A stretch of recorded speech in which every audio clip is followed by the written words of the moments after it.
And we're with the sales team coach. And today we're going to talk about one of our favorite topics, which is communication, leadership and communication. You know, if you get a group of leaders together and you ask them, how are their communication skills? They go, we're great. Fine. It's great. We're great. And yet when you get them one-on-one and we ask them questions, we often find out it's not so good. It's not so good, and yet they recognize it, and they do want to improve it. They just won't admit it in public, right? They do. So it's something that most leaders desire to improve, even if they're not willing to acknowledge it out loud. Yeah, and there's many reasons why. Yeah, why is it important to improve your communication? Well, we could list a whole number of things, and yet the one thing that we know is that with your organization and your team, improving communication improves everything. Right? It makes retention better. It makes profit better. It makes job satisfaction better for the people that work with it, right? So when your communication is better, your company is better. Gets better. Yeah. That's right. And that there's some challenge. So what do we do, right? If we want to grow our skills, what do we do? Well, we need to start by listening like a leader, Deb. Yeah. And what does that mean, listening like a leader? Well, that means we're active listening. That means that we aren't, as we go into a conversation, that we don't have distractions, right? So we're minimizing distractions. And that could be your cell phone. That could be the environment that you're in. Right? If your email's open, someone as a leader walks into your office and wants to have a meaningful conversation, closing the lid of your laptop, right? To show that you're really interested in listening to what they're talking about. Yeah, and then the other thing is that, listen, are you thinking about what to say next, or are you really listening to the person?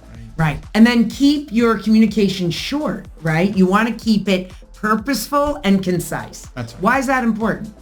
Well, for clarity reasons, right? If you keep it short, you're just simply focusing on what matters most, and you're weeding out all this other stuff.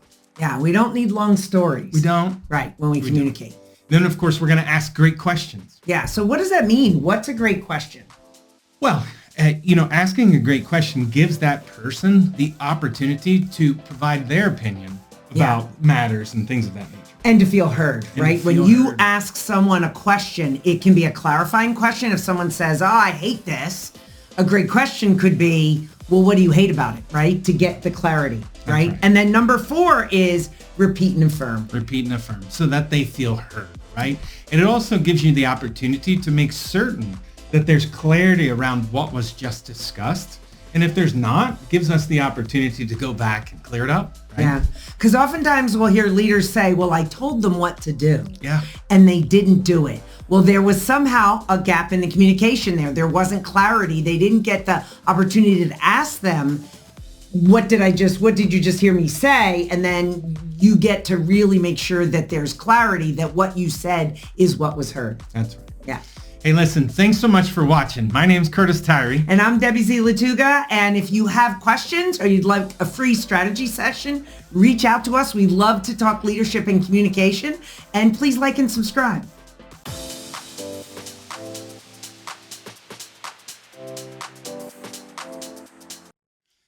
We made it. We made it. That's hard to do. Well, I didn't know who was going to say it. So we're going to say 1, 2, 3? Time? Yeah. Well, we'll use the countdown. So.